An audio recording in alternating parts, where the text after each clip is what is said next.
अंधविश्वास हकीकत की दलीलों से कोसों दूर। ये सोच एक बार दिमाग में घर कर जाए तो मानवता के सारे मायने बिखर जाते हैं। सवाल ये उठता है कि आखिर उस औरत की क्या गलती थी जिसकी उसे इतनी खौफनाक और दर्दनाक सजा सरेआम दी गई। और यही सवाल राधा रानी के दिमाग में घर कर चुका था जब उसने ये दिल दहलाने वाला मंजर देखा था। पर वो ये नहीं जानती थी कि ये सवाल उसके लिए बहुत बड़ी उलझन बनने वाली थी।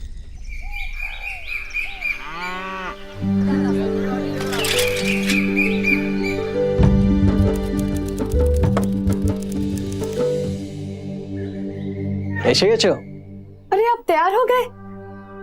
कल की तरह बिना खाना लिए मत जाइए, मैं अभी आपके लिए डब्बा लाती हूँ। अच्छा सुनो, एक ही तुम रोज रोज सवेरे सवेरे तालाब पर नहाने चले जाती हो, कितना देरी हो जाता है। अरे देखिए ताकाओ, सवेरे से तुम्हारा चेहरा देखने को तरस गया। आप भी ना मंदिर चली गई थी इसीलिए देरी हो गई। अच्छा मंदिर, तुम कभी कहती हो कि तुमको अंधविश्वास में विश्वास नहीं है, लेकिन मंदिर जाना भी नहीं भूलती। विश्वास और अंधविश्वास में फर्क है। मंदिर जाना मेरा दुर्गा माँ में विश्वास है। अच्छा माँ, माँ जल्दी बाहर आ। ऐसे तुम्हार दुलाल जरूर कोई शैतानी करके आया होगा ये। माँ जल्दी बाहर आ। माँ देख, मैं भी साइकिल चलाना सीख गया हूँ। अरे वाह, अब तो तुझे भी बिठा के साइकिल चला सकता हूँ। दुलाल छोड़, नाम माँ उतर, माँ। छोड़, साइकिल छोड़। देखो माँ, एक ही राधा बहू, बच्चों के साथ तुम भी बच्चा बन जाती हो। माँ आज हमारे स्कूल में नेताजी आए थे, तो जब मैं उनके पास जाने लगा दीपू ने मुझे धक्का दे दिया, फिर मैंने भी उसे बहुत पीटा। माँ देख, अब मैं भी साइकिल चलाना सीख गया हूँ। अब मैं तुझे भी साइकिल चलाना सिखा दूंगा ताकि तू अपने काम जल्दी कर सके। ठीक है बाबा। माधव, ये आज भी मारपीट करके आया है। राधा रानी, ये सब तुम्हारे लाड़ प्यार का नतीजा है। दादा हम ही जानी, ये थोड़ा दूसरे बच्चों से अलग है। इसको जल्दी गुस्सा आता है, पर तभी ना जब कोई इसे छेड़े या तंग करे। दादा तो आज आप भी जा रहे हैं खेत में? राधा बहू, ये क्यों बोल रहे हो तुम? दादा खेत पर क्यों जाएंगे? मैं हूं ना खेत पर जाने के लिए। तुम नहीं जानती हो दादा कितने बड़े बड़े लोगों के साथ उठते बैठते हैं। नेताजी के खास आदमी है दादा। और वो शूनमोनी आज दिखाई नहीं दी सुबह से। वो शुनमानी की तबीयत ठीक नहीं है तो डॉक्टर के पास नहीं लेके गए? ना। वो ओझा मानिक है ना, वो शुनमानी की तबीयत ठीक कर देगा। अच्छा राधा बहू, अभी आश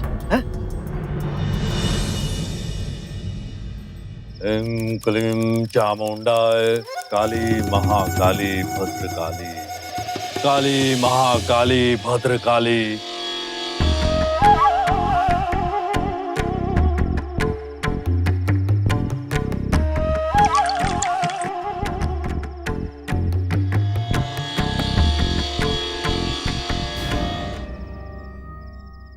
गोपीनाथ, शूनमणि का बुखार कल तक उतर जाएगा, तुम इसे घर ले जा सकते हो। की जाने आजकल ये ओझा कुछ ठीक कर पाता भी या नहीं। मुझे तो उनके इलाज करने के तरीकों से डर लगता है। अभी शूनमोनी की तबीयत खराब है तो इसे डॉक्टर के पास लेके जाना चाहिए था ना। ओझा सब कुछ जानता है। के जानी बोलती, दुलाल जब मेरे कोख में था ना तो मेरे मायके में एक ओझा आया था। उसने कहा था कि मेरा बच्चा पैदा होने के 3 महीने बाद ही मर जाए, लेकिन दुलाल तो अभी 12 साल का हो गया है ना। तभी तो मुझे ऐसा लगता है कि ये सब अंधविश्वास है। लेकिन अगर सब लोग यही मानते हैं तो चल चल पागल कहीं के। राधा रानी, मेरे बीबी बच्चे पर अपनी सोच थोपने से अच्छा है कम से कम तुम्हारे इस बच्चे के बारे में सोचो। रास्ते पर मारपीट कर रहा था, इसे मैं पकड़ कर लेकर आया हूँ। कितनी बार कहा मैंने तुमसे, हाँ? इसे एक बार ओझा को दिखाओ, मगर नहीं,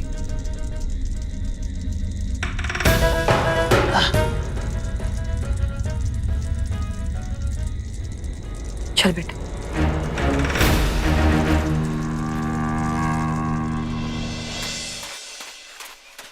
माँ माँ माँ माँ माँ माँ माँ। दुर्भाग्यवश दुलाल जैसे जैसे बड़ा होता गया उसकी हालत बिगड़ती चली गई और वो मानसिक तौर पर कुछ कमजोर रह गया। माँ,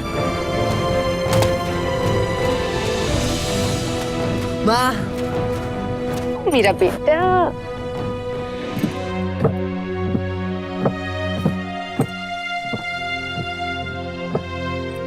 এসে গেছো?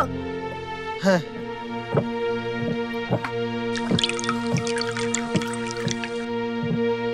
अच्छा एक ग्लास जल दो। হ্যাঁ।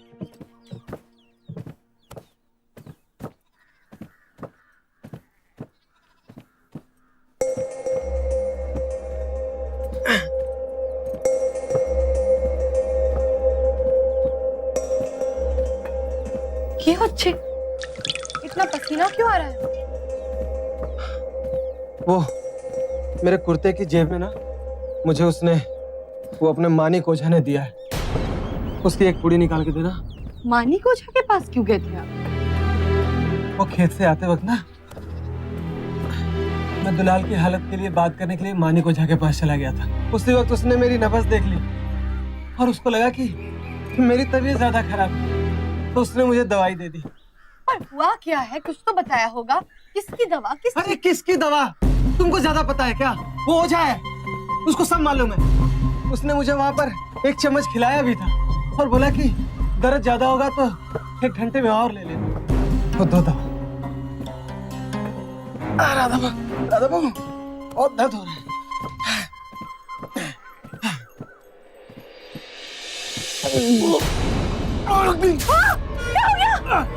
राधा तू बहुत दर्द कर रहा है। राधा वो बहुत दर्द कर रहा है। बाबा बाबा बाबा बाबा दादा को बुला, जल्दी बुला, जल्दी। बाबा क्या हुआ मेरे बाबा को? क्या हो गया? मधुआ बोलो क्यों होला मधुआ? क्यों होला मधुआ? क्यों होला मधुआ? मधुआ क्यों होला?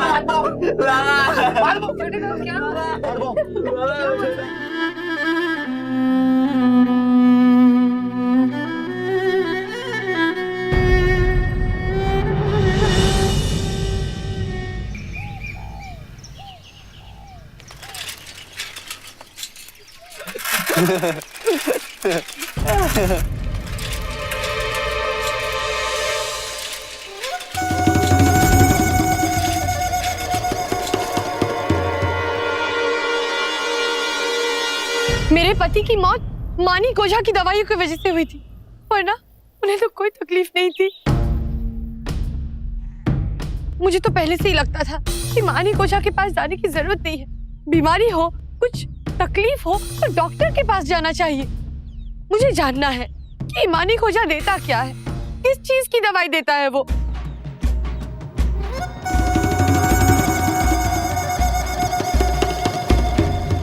ओझा मानिक ने गोपीनाथ को पहले ही बता दिया था कि माधव की जान कैसे बच सकती है। अरे लेकिन पर क्या दादा? क्या होलो दादा? पर की? हाँ?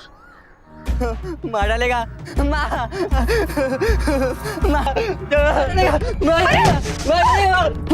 मार डालेगा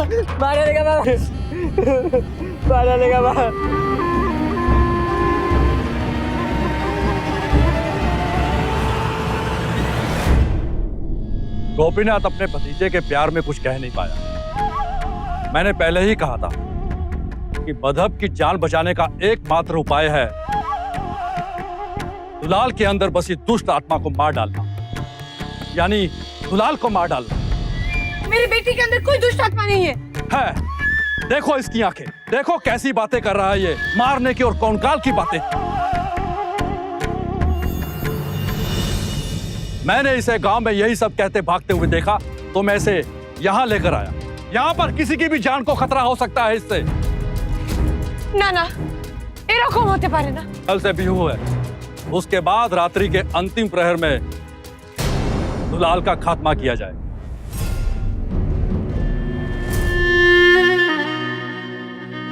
मालिक हो जा।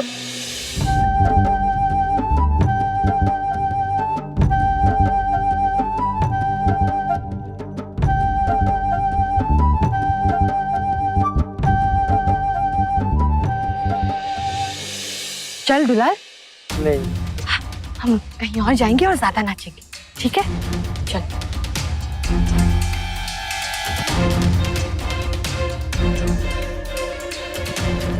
रिक्शा, रिक्शा, रिक्शा, चल।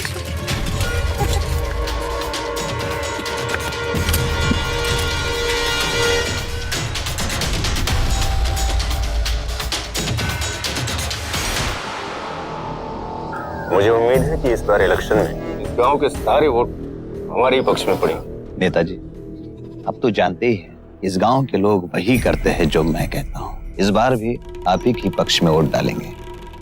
बस कभी कभार हमारी भी मदद किया करो जब हमें जरूरत पड़ने पर। तो तुम अब भी अपने भाई मदब के खेतों को हासिल करने के पीछे पड़े हो? बस एक कांटा बाकी है।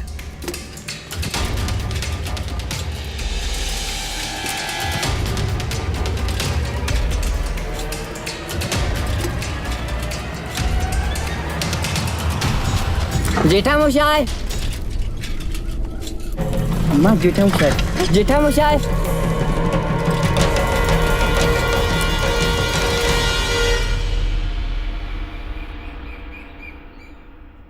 ঠিক করেছিস जो मेरे पास इसे लेके आई। दुलाल, तेरी जिम्मेदारी है। हाँ हाँ किसी भी करके इसे काकी माँ के घर छोड़ना है। बेटा, तू दीदी माँ के साथ रहना, हाँ। ठीक है? इनकी सारी बात सुनना।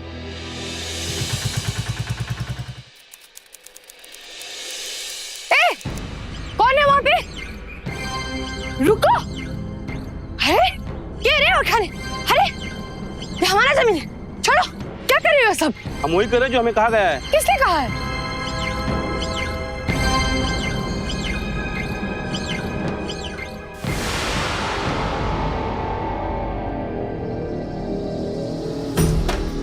दादा, आप ये क्या कर रहे हैं आप? देखो राधा रानी, माधवो इस दुनिया में अब नहीं रहा, इसलिए इस जमीन पर अब मेरा हक है। लेकिन मेरा बेटा, मेरा दुलाल तो है ना, ये उसकी जमीन है। दुलाल भी इस दुनिया में ज्यादा दिन नहीं रहेगा।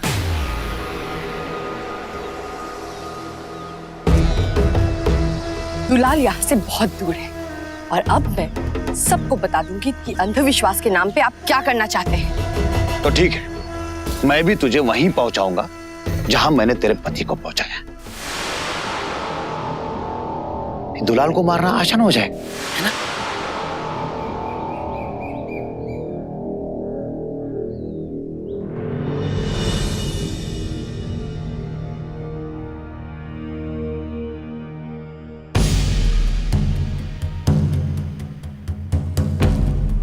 तो ठीक है, मैं भी तुझे वहीं पहुंचाऊंगा जहां मैंने तेरे पति को पहुंचाया। वो मानिक ओझा ना, उसी वक्त उसने मेरी नब्ज देख ली और उसको लगा कि मेरी तबीयत ज्यादा खराब है, तो उसने मुझे दवाई दे दी। मैंने पहले ही कहा था कि मधब की जान बचाने का एकमात्र उपाय है दुलाल के अंदर बसी दुष्ट आत्मा को मार डालना, यानी दुलाल को मार डालना। काले महाकाले भद्रकाले।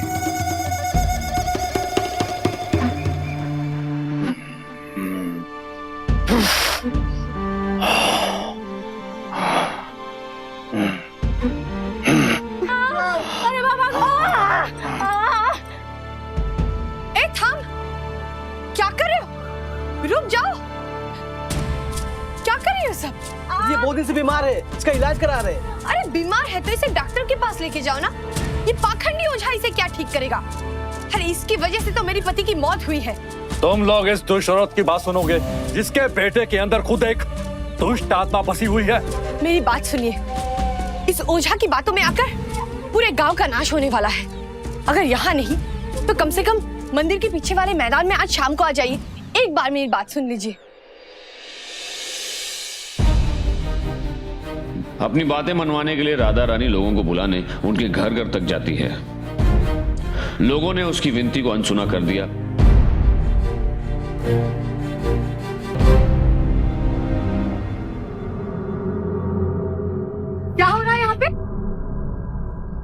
पाखंडी ओझा के खतरनाक इलाज करने के तरीकों का शिकार मैं किसी को होने नहीं दूंगी। आज किसकी बलि चढ़ाने जा रहे हैं आप लोग?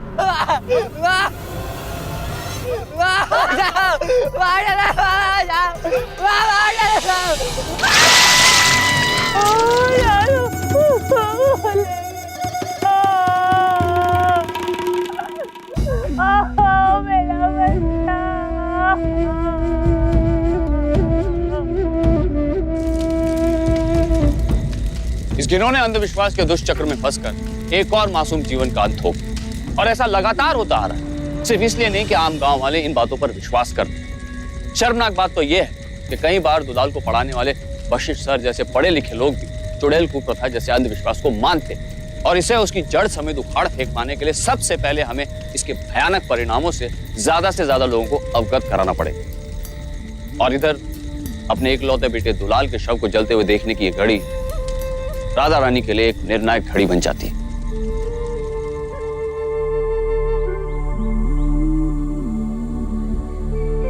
देख, मैं भी साइकिल चलाना सीख गया। अब तो तुझे भी बिठा के साइकिल चला सकता हूँ। माँ, मेरा बेटा।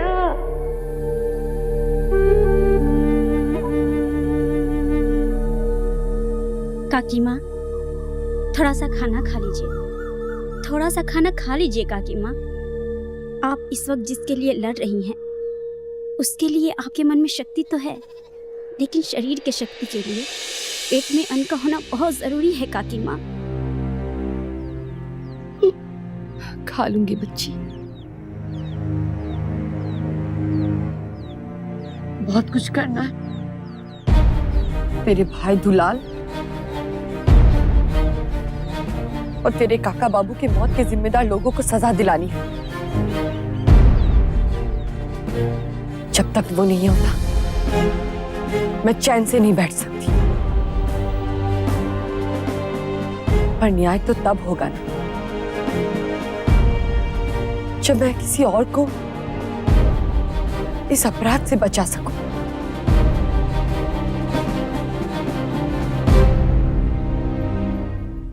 लाचार लोगों को चुड़ैल मानने वाले अंधविश्वास की वजह से मौत होने से रोक सकूं।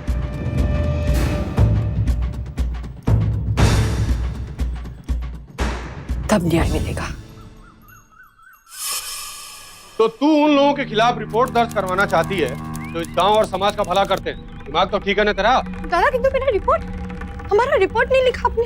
देख, तेरा रिपोर्ट अभी दर्ज नहीं हो सकता और तेरी इन फालतू बातों के लिए टाइम नहीं है हमारे पास। चल भाग यहाँ से। मैं नहीं जाऊंगी जब तक मेरा रिपोर्ट नहीं लिखते आप। मैं यहाँ से कहीं नहीं जाऊंगी। तो एक बात बता, तू इतने सम्मानित लोगों के खिलाफ रिपोर्ट लिखवाने आ गई है, वो भी बिना सबूत के। आज से पहले तो किसी ने भी कोई रिपोर्ट दर्ज नहीं करवाई, फिर तू ही एक महान औरत बन के पैदा हो गई इस गांव में, और तेरी इस उटपटांग बात के लिए तेरे पास कोई सबूत है क्या? नहीं ना, कानून को सबूत चाहिए। जा पहले सबूत इकट्ठे कर, फिर आना मेरे पास। फ्री लीगल एड कमेटी के एक अध्ययन के अनुसार चुड़ैल कुप्रथा की वजह से की गई हत्या के अभियुक्त लोगों में से 2% से भी कम लोग कानूनन अपराधी सिद्ध हो पाते हैं। उसका कारण है सबूत और गवाह की कमी, क्योंकि किसी भी औरत को चुड़ैल घोषित करना अक्सर कर एक सामूहिक कार्य होता है जिसमें बहुतों की रजामंदी रहती है। लिहाजा ऐसे दोषियों की गर्दन तक पुलिस के हाथ जल्दी नहीं पहुंच पाते। पुलिस के रवैये ने राधा रानी के दिमाग में एक बात साफ कर दी थी कि अब उसे अपनी लड़ाई खुद अपने दम पर लड़नी पड़ेगी। इंसाफ की जंग में अपने साहस और अपने जज्बे को हथियार बनाना होगा। पिछली बार की असफलता से हार न मानकर राधा रानी एक बार फिर सबको अपनी बात समझाने के लिए घर घर जाती है, पर इस बार उसके पास सबके पढ़ने के लिए कुछ था, और दुलाल की ये साइकिल इस बार उसे सच में तेज और तेज दूर तक लिए जा रही थी।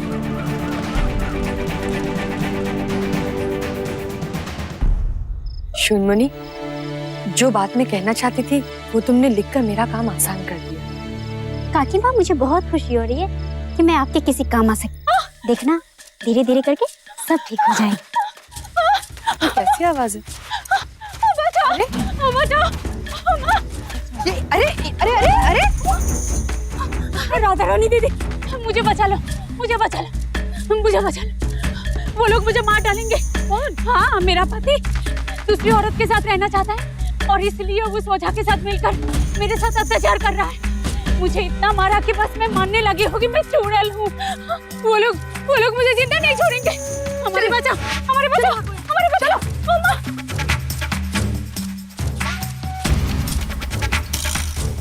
शायद वो इस तरफ गई होगी। चलो। इस तरह से राधा रानी ने कई औरतों को बचाया। उनमें से जिनके पास जाने की कोई जगह नहीं थी, उन्हें वो अपने घर में ही रखती थी। इस वजह से धीरे धीरे गांव वाले उसके घर से दूर रहने लगे। सबने उन्हें एक तरीके से गांव में रहते हुए भी अलग कर रखा था। चले जाओ यहाँ से। हम यहाँ से कहीं नहीं जाएंगे। हम लोग यहीं रहेंगे। हम लोग यहाँ से नहीं जाएंगे। जाओगे तुम लोग इस गांव से, इस घर से, क्योंकि इस गांव में हमें चुड़ैलों का वास नहीं चाहिए। गोपीनाथ दादा, तुम अच्छी तरह से जानते हो कि हमने से कोई चुड़ैल नहीं है और ये मेरा घर है। यहाँ मैं भी रहूंगी और ये लोग सब रहेंगे।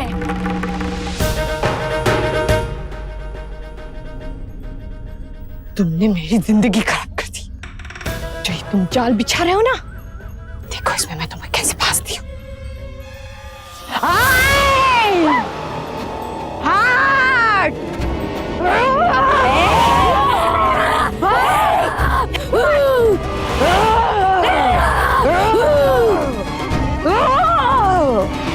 भाग यहाँ से, भाग यहाँ से, चले जाओ यहाँ से।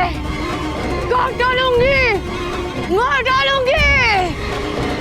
अरे भाग, कुछ नहीं करेगी औरत। अरे दादा कैसे कुछ नहीं होगा? अरे बाबा ओझा मानिक ने तो कहा है ये सब नहीं, कुछ नहीं होगा। भाग जाओ यहाँ से। अरे कुछ नहीं करेंगे। सुनो, अरे चलो मत।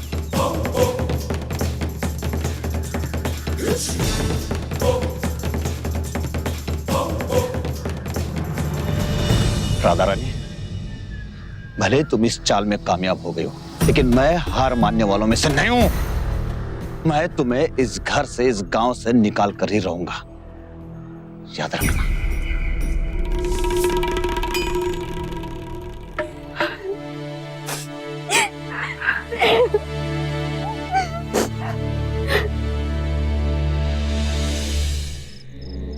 उधर गोपीनाथ को बेचैनी थी।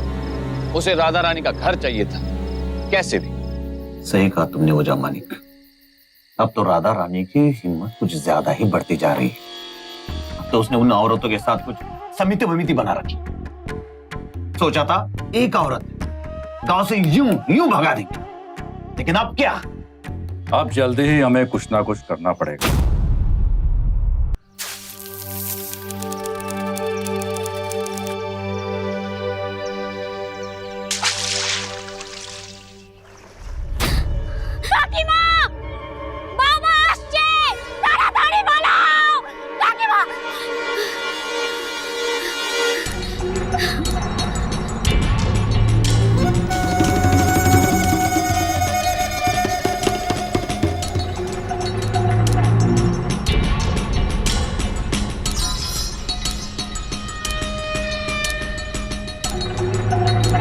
किसी भी तरह आज शुमोनी के साथ शहर जाके किसी प्रभावशाली व्यक्ति से मिलना होगा।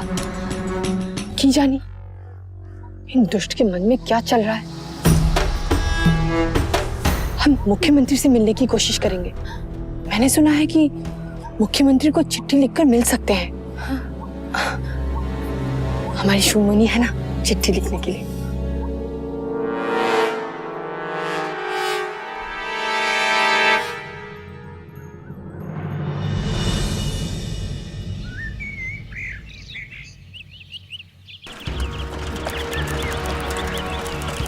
महिलाओं पर अत्याचार नहीं चलेगा, नहीं चलेगा, नहीं चलेगा, महिलाओं पर अत्याचार नहीं चलेगा, नहीं चलेगा, नहीं चलेगा, महिलाओं पर अत्याचार नहीं चलेगा, नहीं चलेगा, नहीं चलेगा। नमस्ते, मेरा नाम राधा रानी है। नमस्कार, मेरा नाम पल्लवी मजुमदार है। हम लोग महिला मुक्ति संगठन नाम की संस्था के लिए काम करते हैं और महिलाओं के अधिकार और उन पर होने वाले अत्याचार से उनको न्याय दिलाने के लिए काम करते हैं।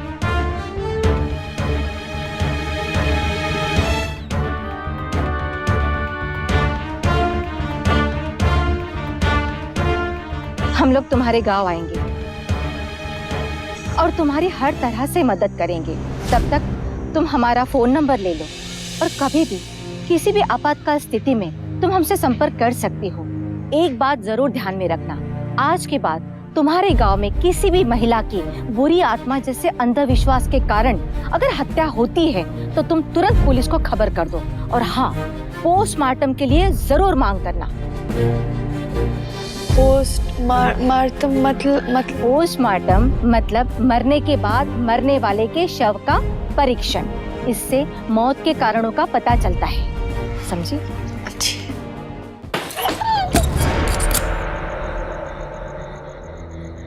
দিদি কিছু করে দিদি, আমি মরতে চাই না দিদি, আমার বড় ভয় করতেছে দিদি, তুমি কিছু করো দিদি, তুমিই পারবা।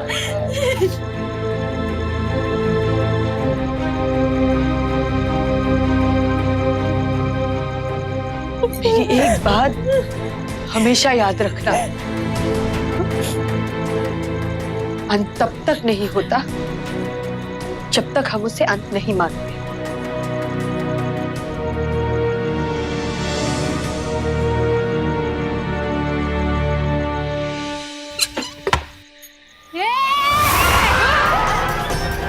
राधा रानी की धमकी से घबराकर अगली सुबह ओझा मनिक और गोपीनाथ ने मृत लड़कों के शवों को जलाकर सबूत मिटाने की कोशिश की। चलो चलो जल्दी करो, टाइम नहीं है। अच्छा हुआ हम लोग पोस्टमार्टम के लफड़े से बच गए, नहीं तो हम सब मुसीबत में फंस जाते। खुशी की बात तो ये है कि राधा रानी गांव छोड़कर भाग गई। इस गांव में पूरी तरह से शांतता है। अब उसका घर और जमीन दोनों मेरे।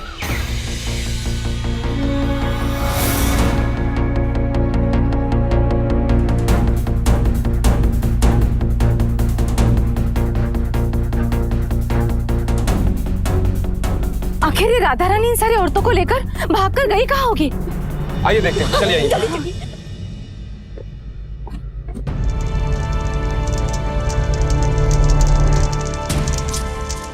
रुक जाओ।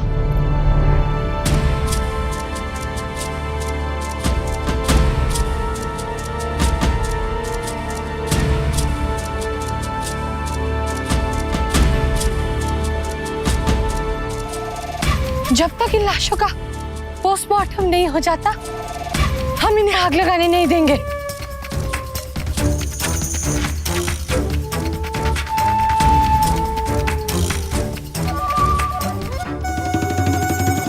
सुनो, हमारे काम में बाधा डालोगी तो तुम सब की सब यहीं जलकर भस्म हो जाओगी। हम नहीं डरने वाले, समझे तुम? पीछे हटो, कानून को अपने हाथ में मत लो। चलो चलो हथियार हटाओ। रुक जाओ तुम सब।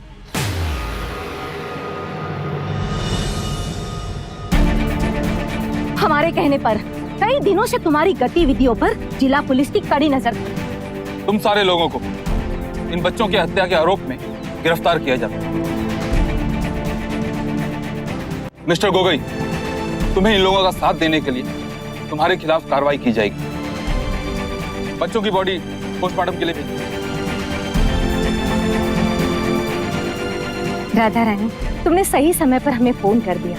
तुमने जिस तरह से अपनी और इन औरतों की जानें बचाई है, तुम्हारी हिम्मत और तुम्हारी समझ बूझ सचमुच तारीफ के काबिल है। इन खुलासों की वजह से राधा रानी के न्याय की लड़ाई थोड़ी आसान जरूर हो गई और उसके काम के चर्चे दूर दूर तक फैल जाने की वजह से पुलिस पर भी काफी दबाव पड़ता है और वो तुरंत ही ओझा मानिक, गोपीनाथ और सरपंच को गिरफ्तार कर लेते हैं। बोल, ये जो ओझा का चोला ओढ़ रखा है ना तुमने, ये पूरी तरह से धो डालूंगा। अगर अपनी भलाई चाहता है ना तो सब कुछ सच बताता। मैंने उन बच्चों को तालाब में नहाने जाने से पहले विष भरा पानी पिलाया था। मैंने ही राधा रानी के पति की दवा में यही विष मिलाया था और दुलाल को भी मैंने जानबूझकर। मैंने हम सबके फायदे के लिए उन औरतों के अंदर दुष्ट आत्मा होने के बारे में झूठी कहा था।